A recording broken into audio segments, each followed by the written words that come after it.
Demek arkadaşlarınla dışarı çıkıyorsun ha? Evet. Canım para alayım. Evet. Bu da bir tane daha. Bu ne, dalga mı geçiyorsun ya? 10 lira sana yeter. Kart ver, kart. Ben sinirlendim, kart 10 ver. lira sana yeter. Kart ver. Al bunu ver. Al. Diğerini ver. Bunu para koymuyorsun biliyorum. Önce yaptın. Pislik şey. Aşkım. Efendim hayatım? Sence hangi renk istiyorsun? Aşkım zaten hepsi aynı renk yani. Fark etmez benim için. Aynı renk mi? Aynı renk Bunların hayatım. hepsi aynı renk mi görüyorsun sen şimdi? Evet aşkım. Biri yalnız buluş, biri su, bu puf. Biri toz, biri fos, biri do... Ne diyorsun aşkım sen? Bırak bu işleri ya. Git aynısın. Farklı renkler hepsi. Sana sonra da kabahat. Goes away somehow.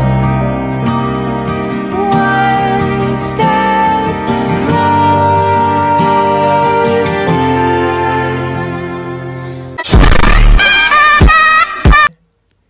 Hayatım?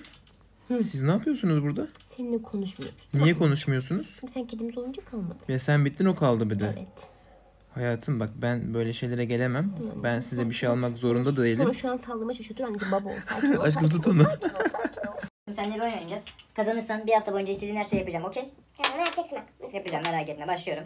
1 2 3 Sıra sende, haydi. Buyur. 1 2. Ama oldu. Oldu. 2 de oldu. Bana ne? Hayatım, Yapacaksın. yapamadın yalnız. Öyle bir şey yok. Öyle bir şey Allah yok. seni kahretmesin.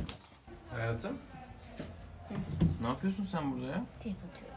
Ne yapıyorsun? Trip atıyorum. Niye trip atıyorsun? Ama yani söylemeseydin hiç anlamayacaktım. Sus konuşma. Benimle muhatap olma. Seninle konuşmak istedim. Bak giderim. Git.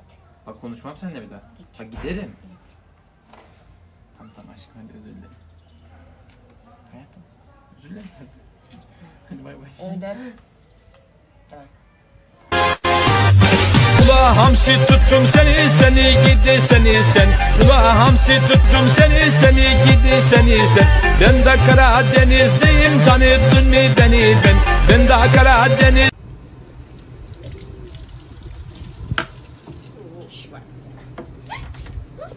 Hayatım haberlere bakıyordum. Ne haberi? Haberlere bak.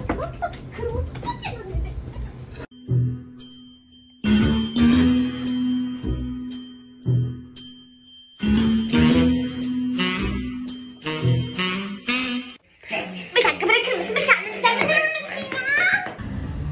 Bir şey sorabilir miyim? Sor hayatım. Kumda kahve içebilir miyim? Nerede kahve? Kumda. Nerede? Kumda. Kumda kumda. Kum. İçelim hayatım. Çıldırtma. Hadi gel.